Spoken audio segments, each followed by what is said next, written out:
Thank you very much, Tamar. Good evening. Thank you for joining.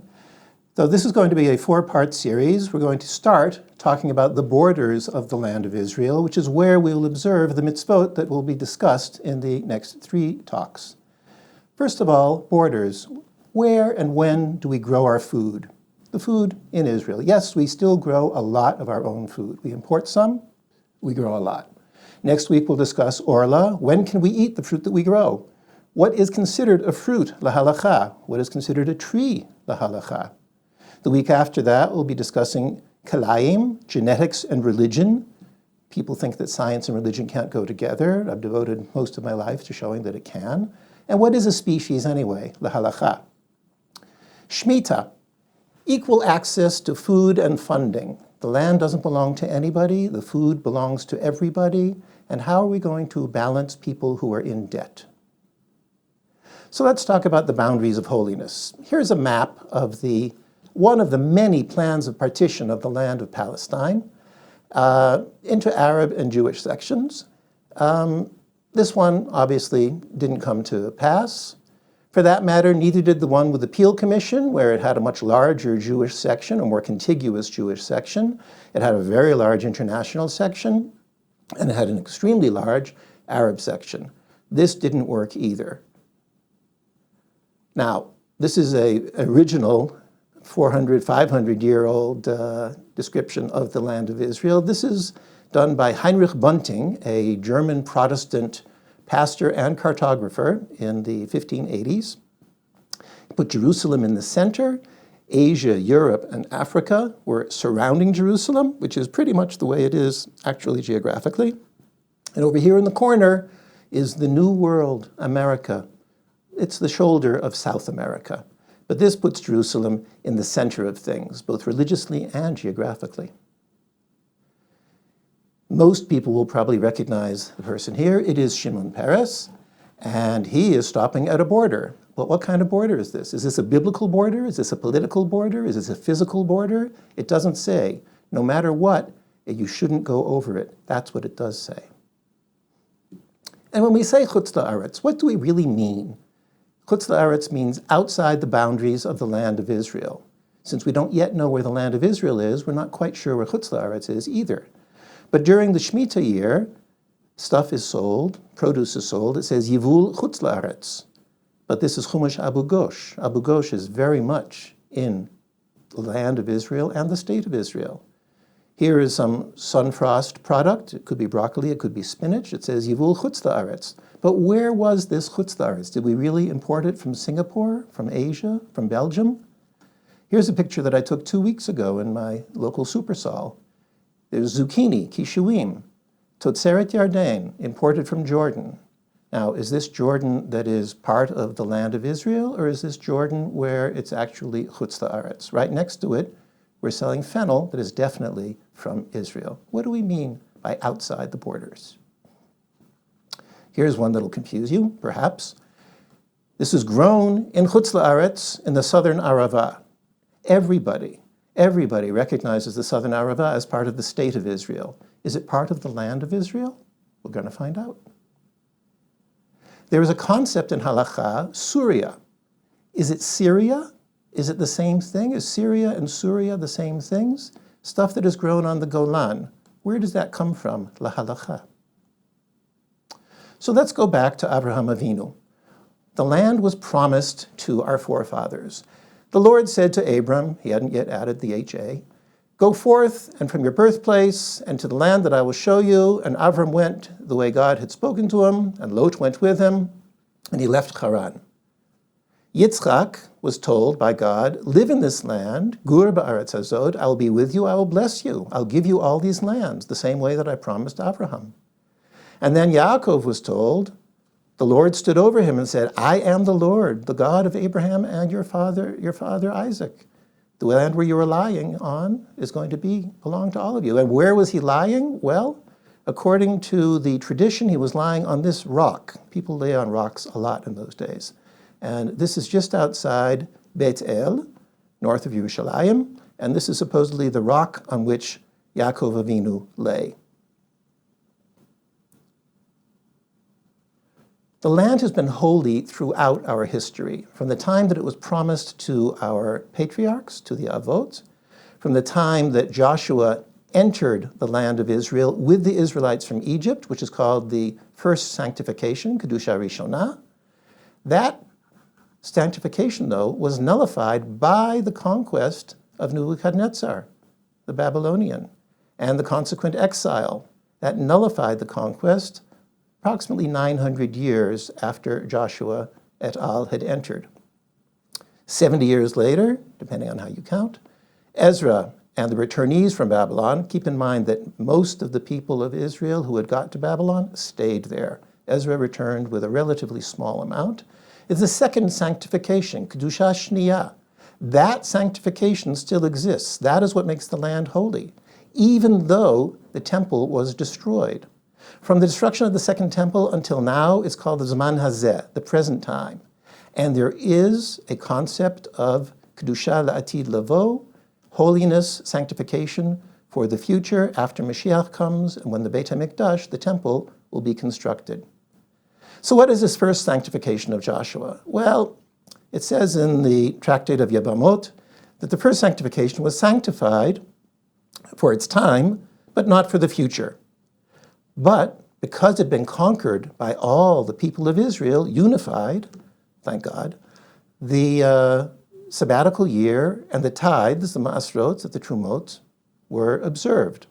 Since the land, however, was taken from the children of Israel, the conquest was annulled. And the land is therefore exempt from all these laws of tithes and the Shemitah year. It's no longer the land of Israel. All of this is brought down by Rambam, Maimonides.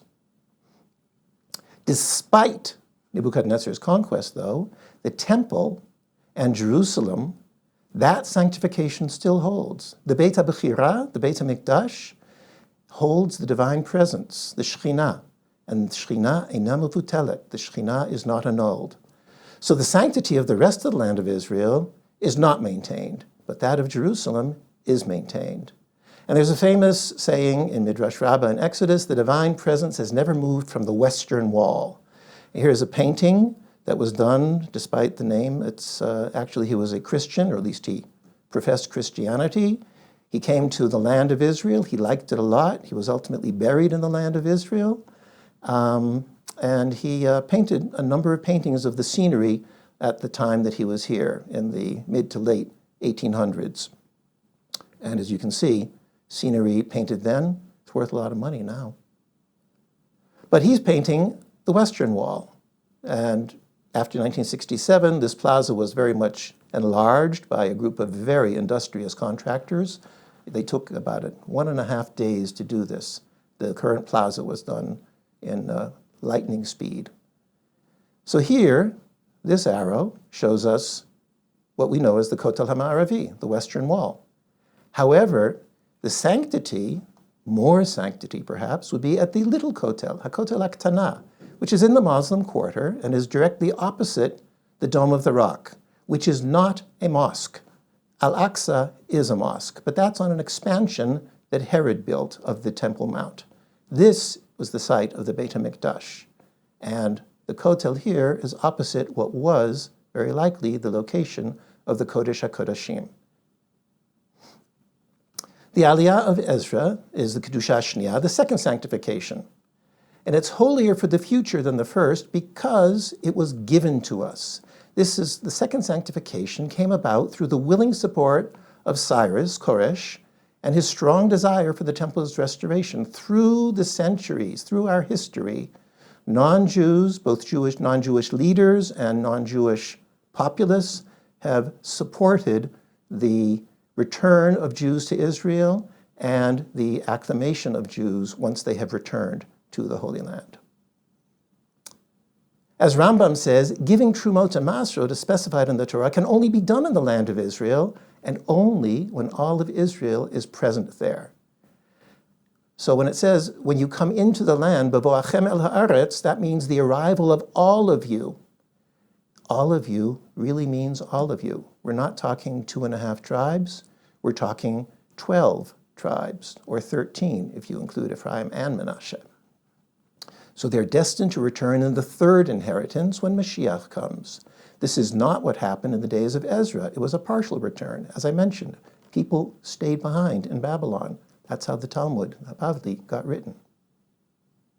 Here is a map that is according to a scheme that Rashi proposed, and people copied it through the ages. Here is north, here is Moab, here is Edom, here is the Yam HaMelech, here is the Dead Sea. Why it is going to this direction, I'm not entirely certain, but there's Yarden. Why do we need to know these borders? Why is it important? The mitzvot that are dependent on the land, if you're going to honor your mother and father, you do that all throughout the world. If you're going to fear God, you do that everywhere. If you're going to take Truma and Maser, though, you can only do that with produce that was grown in the land of Israel and that was harvested in the land of Israel and stayed in the land of Israel.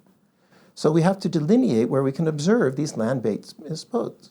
Do we take Truma and Maser from produce in the Gaza Strip? This is an actual question now. There have been soldiers who have asked their Rabbeim. They have overrun a garden. There are tomatoes there. Do they have to take Truma and Maser from those tomatoes or not? We're going to discuss that, or at least get a handle on how we approach the question. We also want to avoid ritual impurity of lands of other nations in our region. A sacrificial offering is nullified if it touches impure land or impure air, says in Masechet Shabbat. Divorce documents. Most of the boundaries of the land of Israel are actually delineated in the Masechet, in the tractate of Gittin, which deals with divorce, specifically with divorce documents. You have to declare, when you bring it from a country overseas to Israel, it was written and signed in my presence as a witness. And if you bring it from a place called Rechem or a place called Hagar, you have to testify. Even if you brought it from Kfar Lud to Lud, and there are extensive arguments about how close Kfar Lud is to Lud. These are places that are indicated as our boundaries on the east, on the south, and on the north. The west, believe it or not, you would think that it's the Mediterranean, but you would have another thing coming. So what are the initial borders? What did Avraham Avinu, what did Yitzchak, what did Yaakov get? It says, L'zaracha etena ta'aretz me'nahar Mitzrayim ad nahar Gadol nahar Prat, from the river of Egypt to the great river, the Euphrates. So here is a sketch, one of many possibilities. Here is the Euphrates. This map takes the Euphrates as a final border. Some take the Euphrates all the way down to the Gulf of Basra, a place where the Houthim are now celebrating. So this is a line. What is Nahar Mitzrayim? Is it the Nile? Is it Wadi al-Arish?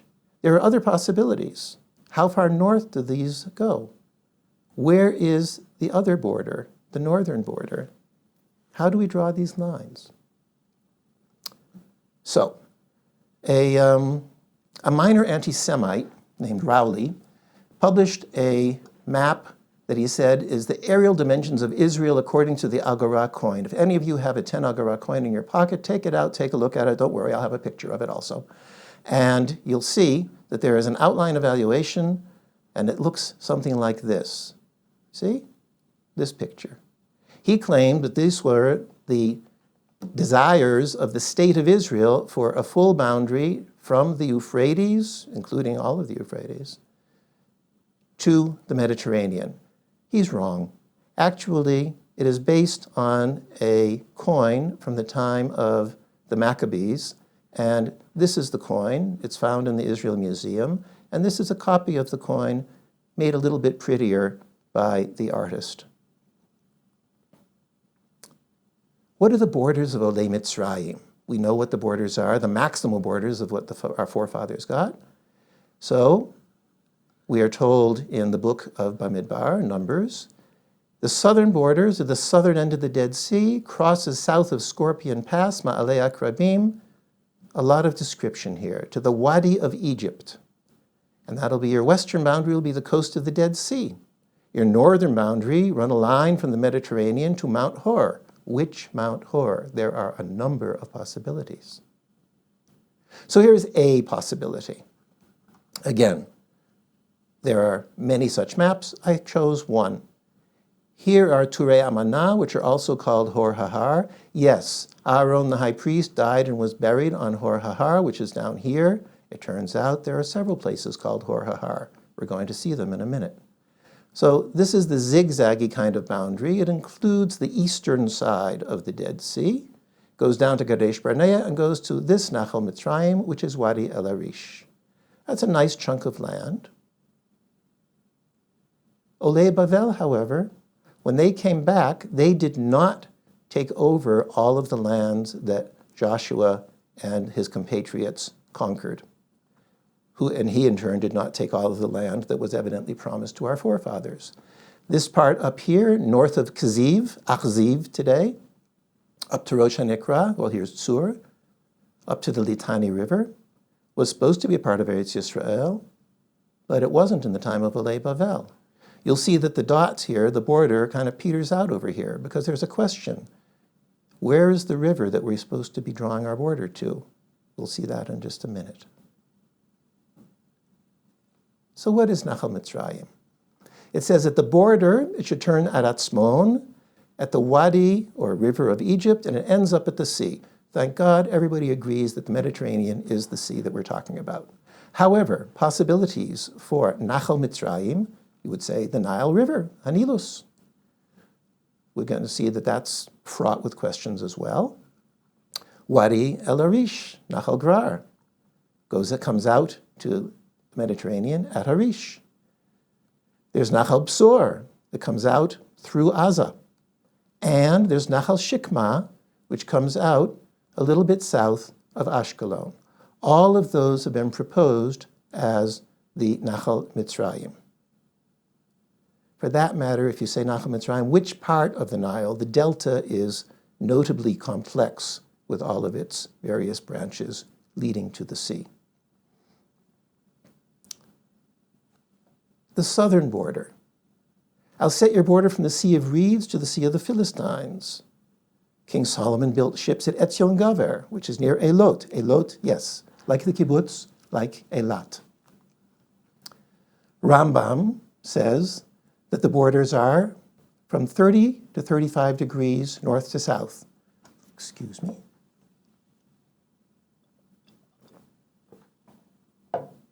Thank you for your patience.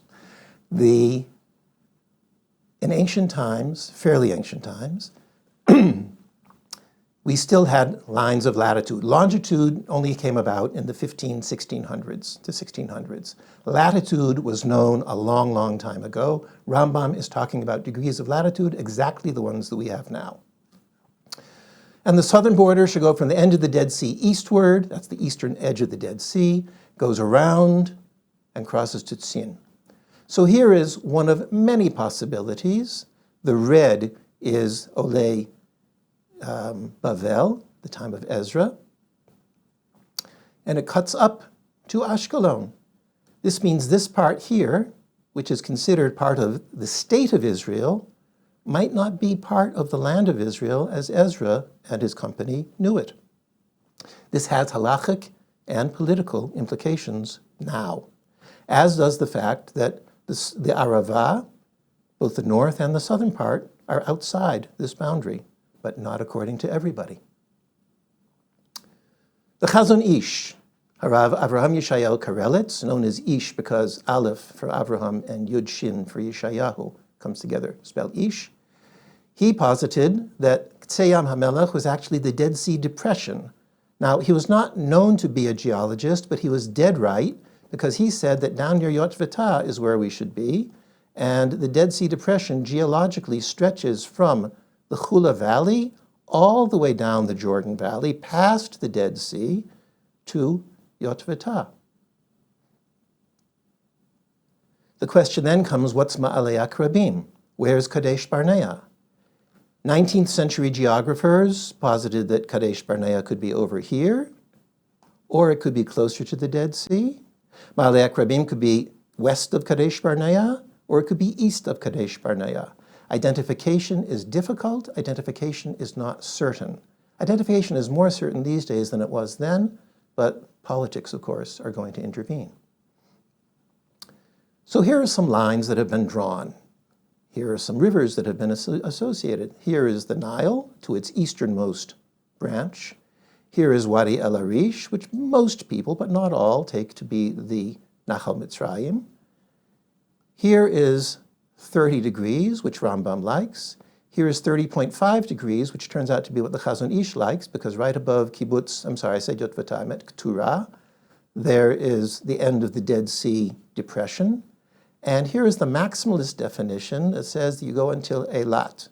I will point out that there are people who, most people do not say that Eilat is halachically part of Eretz Yisrael. It is certainly part of the state of Israel.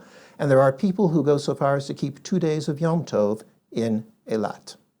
Now, what is all this pursuit of borders? Rabbi Shtoria Hafarchi, who wrote the Sefer Kaftor V'Ferach in the 14th century, said, why do I pursue all this geographic investigation? It's not because I have the ability to do geography, but because I want to expand, not detract from the boundaries of our land, so that I can know where I can observe the commandments in every part of Eretz Yisrael. He's a maximalist as far as his devotion to Shmirat Mitzvot, to observing the Mitzvot. He wants to do it everywhere that he can, and everywhere where he goes, he wants it to be Eretz Yisrael. He doesn't want to necessarily go all the way to Egypt. He wants to know where Eretz Yisrael truly is located. So let's talk a little bit about the hydrogeography of the Dead Sea. The Dead Sea, we now know, well, most of us know what it looks like these days. It turns out it looks pretty much like a time of Abraham. There's a computer program that does this, or did this, until the website went pfeifen, as we say in computerese. So, a small Dead Sea. King David's time, a scant geologic time, 600 years is nothing. Later, it was pretty full. The close of the Talmud, another 1,500 years later, it was back to the size of that of Avraham Avinu. It rose and fell, rose and fell. At the time of the State of Israel, it was at the fullest it had been in a very, very long time, and in fact, people from Beit Arava over here were evacuated to En Gedi over there by sea. You can't do that these days. This is the most recent picture that I could find of the Dead Sea. This is from about 13 months ago from a NASA satellite, and we're back to Avraham Avinu. So it comes and goes, it comes and goes. But where are we going to draw the line? Are we going to draw it according to the minimal or the maximal position? For that matter, this withdrawal also causes all the sinkholes that many of us have heard of. Here's a particularly large one. I do have pictures of cars and stuff inside sinkholes, but I just wanted you to get an example. Here's a house, and there's a sinkhole. You get the idea. And Emek Hasidim, by Yam HaMelech, the Salt Sea, had a lot of sinkholes, as is appropriate for a time when the Dead Sea had withdrawn from its banks, leaving a whole bunch of very fragile underlayment for the soil around it. I mentioned that the northern border goes from Mount Hor, Turei Amnon, from the Great Sea, Turei Amana. The location of Turei Amana has at least 4 definite and 1 possible location. The River of Egypt, I have stressed, there's at least 2 locations, possibly 3 or another 3rd or 4th one. Drawing a line from here to here will make 1 size of the sea and win the border. Drawing a line from here or here down to here will make a very minimal one. Rabbi Yehuda said, any place that faces the land of Israel is the land of Israel. Any place of the sea. The western border goes all the way out. He was taking it all the way out to Gibraltar, which I'm not sure he knew that it was there. Others say it's a very fine line, only 5, maybe 10 kilometers offshore. Rambam, again, I mentioned, this is parallel 35, this is parallel 30. This is what he takes as the borders, the southern and northern borders of the land of Israel. Where he draws the western border is a matter of some concern, lack of knowledge, lack of complete understanding. But these are the northern and southern boundaries. Do we really take in all of Lebanon? Do we really want to take in all of Lebanon? Not these days.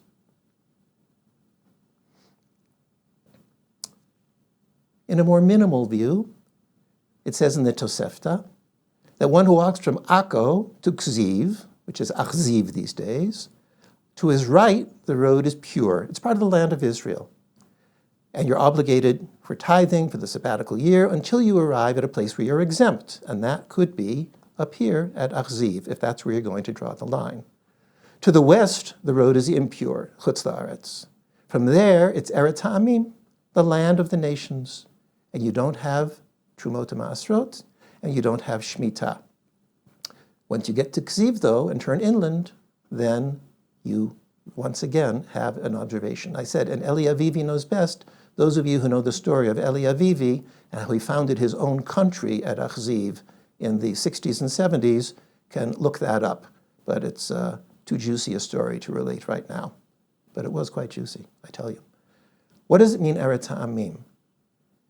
Because up here, in this area, there were Phoenicians. Further south, there were Philistines. Bnei Israel never managed to get rid of the Phoenicians. The Phoenicians, interestingly, can be told by what they left behind in their trash heaps. So in this particular area, at one side, I'm trying to get the cursor to go do the right thing here, to the west here, in the middens and the trash heaps, you will find bones of pigs and other unkosher animals. To the east of that line, you won't. So, Eretz Ha'amim to the west, and there were people who did not observe the Mitzvot of the Torah because they were not Jewish. To the east of it, you find kosher trash heaps, indications that Jews indeed were living in that area. I did once have somebody call me from Kibbutz Kabri wanting to know why she had to bother with Trumot Ma'asrot because she was north of a line. She has a point, but only according to some poskim. And Kibbutz Kabri, they don't worry about poskim all that much, but it was a very good question, actually. So where are we now? We have the conquest of Joshua, of Yehoshua. And again, this map was drawn by somebody else who has a different political and geographic point of view. I'm not going to let you get away with thinking that there is one answer. There isn't. Sorry.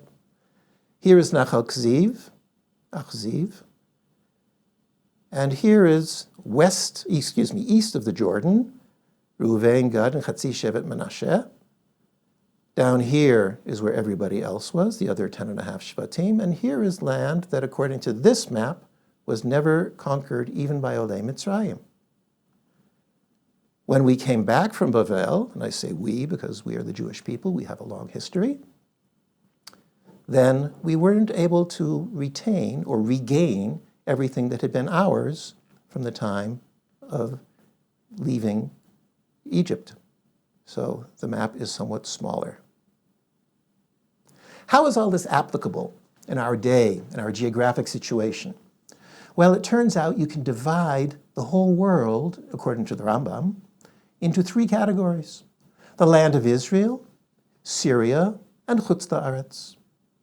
In other words, us, them, and maybe us, maybe them. The land of Israel itself is also divided in 2, where the Babylonian exiles seized the land when returned to Israel, and where we got it from coming into the land from Egypt. Outside, the land is also divided into 2.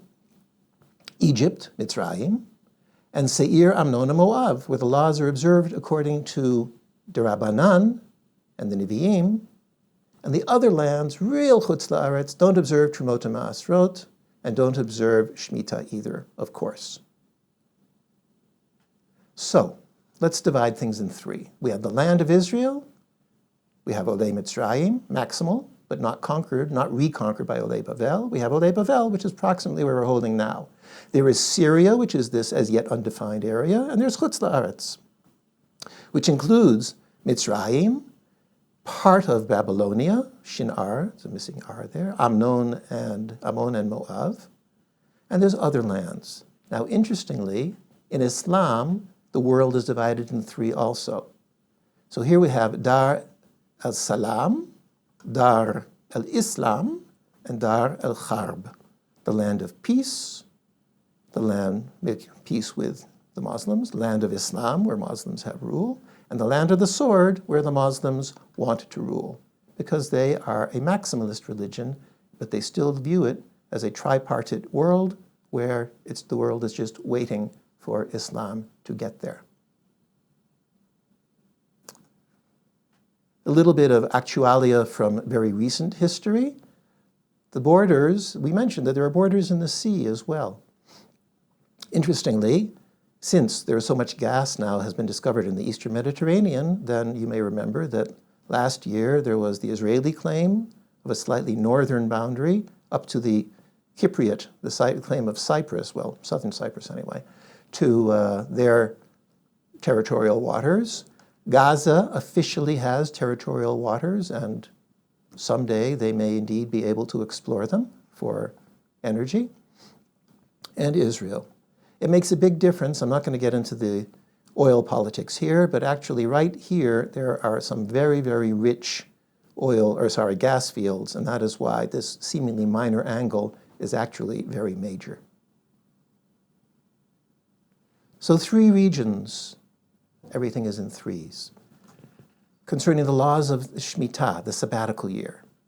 All that which Olei Bavel possessed from the land of Israel up to Ksiv, you cannot eat that which was produced during the sabbatical year, starting from planting it, or land that was worked, that was plowed. In a few weeks, we'll talk about what those various identifiable labors are for working the land. Everything that Olei Mitzrayim, the original settlers, possessed, from Ksiv to the Litani River, to Amanah, whichever Amanah you want. There are, as I said, 5 of them. You can eat the fruit and the vegetables, but you can't work the land. From the Litani River, from Amanah and inward, you can work the land. No problem at all. That's not part of Eretz Yisrael. This is what is brought down in the first Mishnah of the 6th chapter of Masechet Shvi'it. But again, even something that seems to be fairly explicit as a geographic location, when you have different definitions of what that explicit phrase is, you will wind up with the northern border being almost up into Syria or south of the Litani.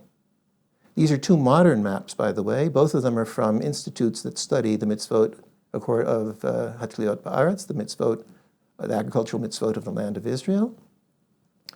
And they have different views as to where they should be observed, or where they must be observed. I mentioned Syria, which is actually called Surya in Halacha, and in Hebrew in general. It is the land between the 2 rivers, but it isn't quite that. It is not the modern state country of Syria. It actually doesn't encompass very much of it. It is further out. It is not part of the land of Israel because it was conquered by David HaMelech, but it was not conquered by all, as an individual, but it was not conquered by the people of Israel. It therefore has some halachic categorization as where you observe mitzvot, and some where you don't have to. I'm not going to get into that too much, partly because the likelihood of the people of the state of Israel having to worry about observing the mitzvot there is, shall we say, vanishingly small. Archaeological evidence of the fact that the children of Israel observed these mitzvot is actually rather plentiful. In the town of Rehov, in the Beit Shan Valley, there is a mosaic that is plus or minus 400 years old, 400 years between the 3rd and the 7th century. It's fairly big, 4 by 3 meters, and it has the halachic status of a list of grains, fruits, and vegetables, and that of the regions where they're grown. So it talks about observing Shemitah, observing Trumah, saying whether this is Eretz Yehudim, Eretz Yisrael, or not. And for an example, Caesarea is excluded. That was a Roman place. The Romans were there. It wasn't a Jewish location. Beit Shan, which was definitely Jewish, also was definitely Goyish. There were a lot of non-Jews living in Beit Shan. They enjoyed the climate there. As we say in non-Jewish, go figure. So here is the province of Judea in the 1st century of the Common Era. We have the Galil, we have Shomron, we have Judea, we have Idumea, which is Edom. That means that Beersheba is in Edom. We have Philistia, and up here we have Phoenicia. So the land of the Jews was actually relatively small. For that matter, part of where the Greeks had declared different provinces before the Romans, there was a non-Jewish area, the Decapolis, 10 cities, mostly founded or reestablished by the Greeks. One of them was Scythopolis. We call that Beit Shan these days. It was the only one that was west of the Jordan River. But it had Gerasa and it had Philadelphia, which is, in addition to being located in Pennsylvania, is also the ancient name for the city of Amman. So let's get practical. Where was the Eretz Yisrael as far as where the Jews actually held sway? The land of Israel in practical terms during the time of Melech David, Melech Shlomo, and further. It wasn't very big. It was very hilly. It was very productive. The agriculture there was quite serious. So the area that's in red was always Jewish until relatively recently. The area that was pink was sometimes Jewish. It depended on who was swooping down from the north or swooping up from the south and what they were conquering. The Phoenicians and the Philistines always did their run-ins from the north and from the south. And the area that is beige, even though now it is part of the state of Israel, was usually not part of the Jewish state, which was not called Israel. It was called Palestine, named after the Plishtim, not named after anything else. Do not be confused. It could be called the Yehuda, because of the split between Israel and Yehuda. But Israel as a name vanished pretty quickly, actually, once the 10 Shvatim were conquered. So this leaves us with areas in the Holy Land where you're supposed to settle. We have commandments in the Torah that we should settle there. But Olei Bavel didn't do it in every area. They did it where they could. It's quite possible that not even Olei Mitzrayim got to every single place that is listed as being our inheritance, our heritage, if you will, our geographic heritage.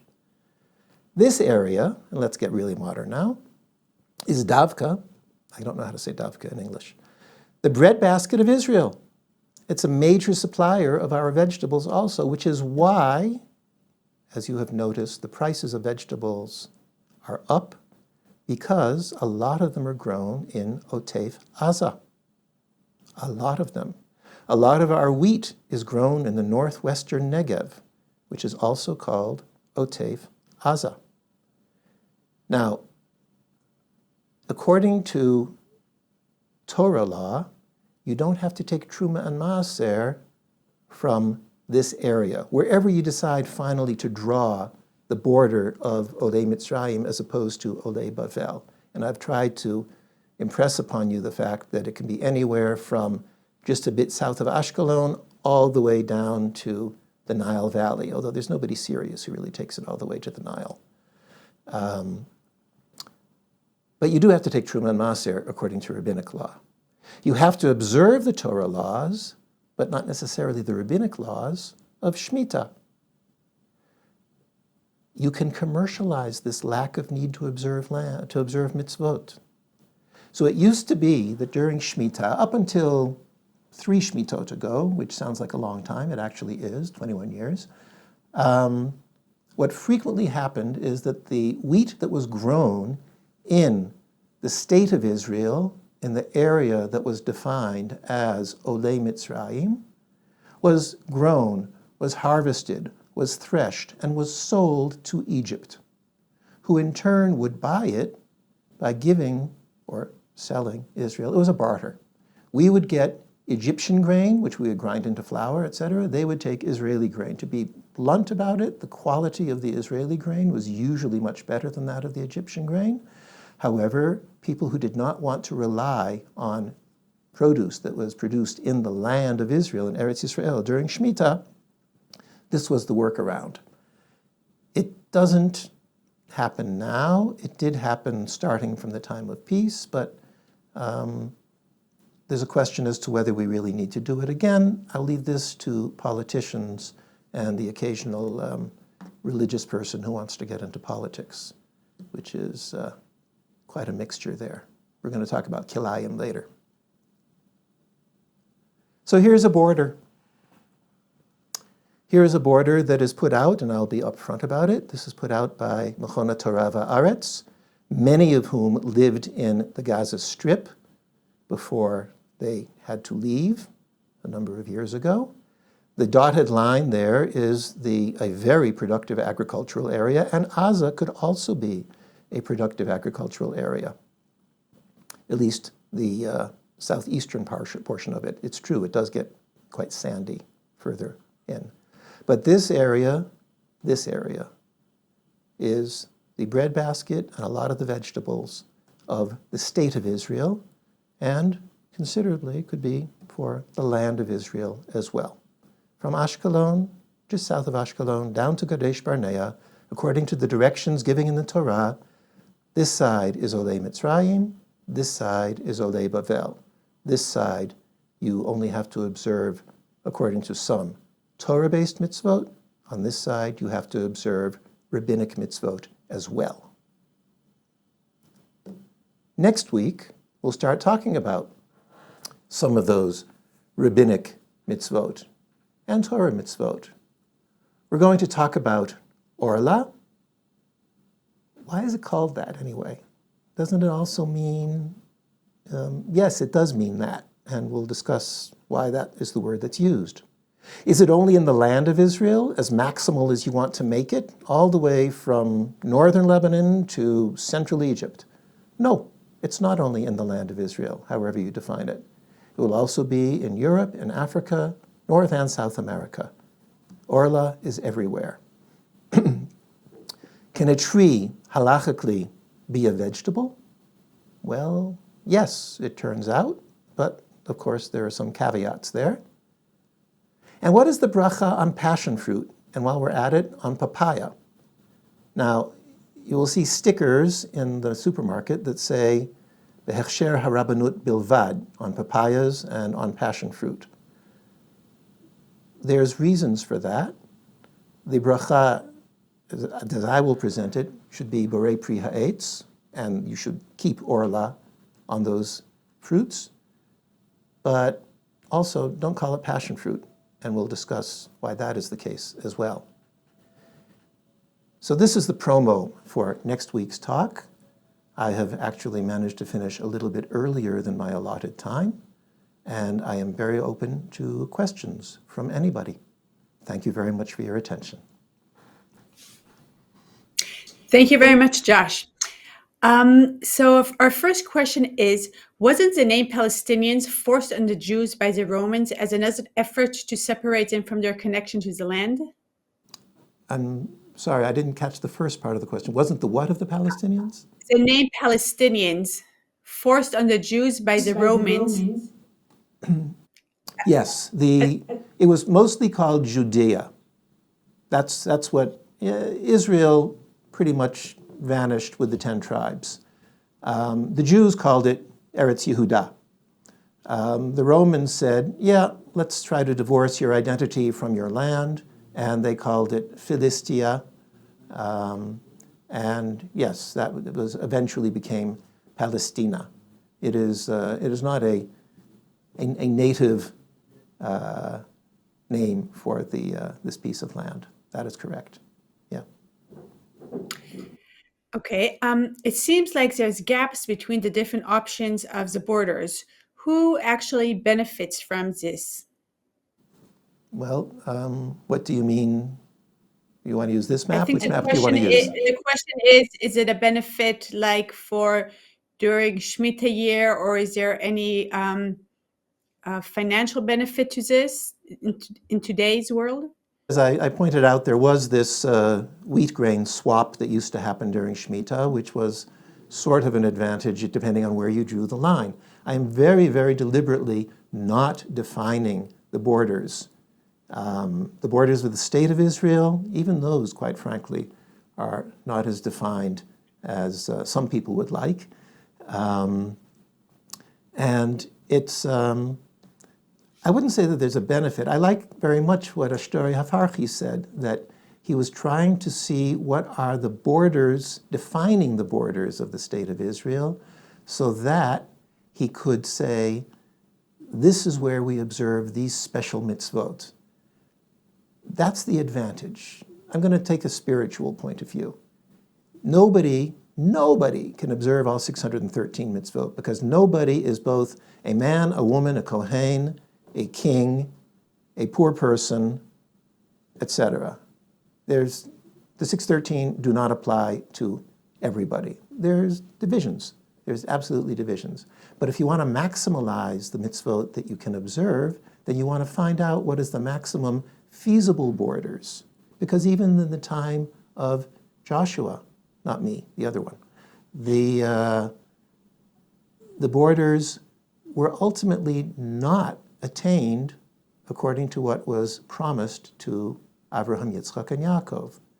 So there is a twist, not a twist, there is a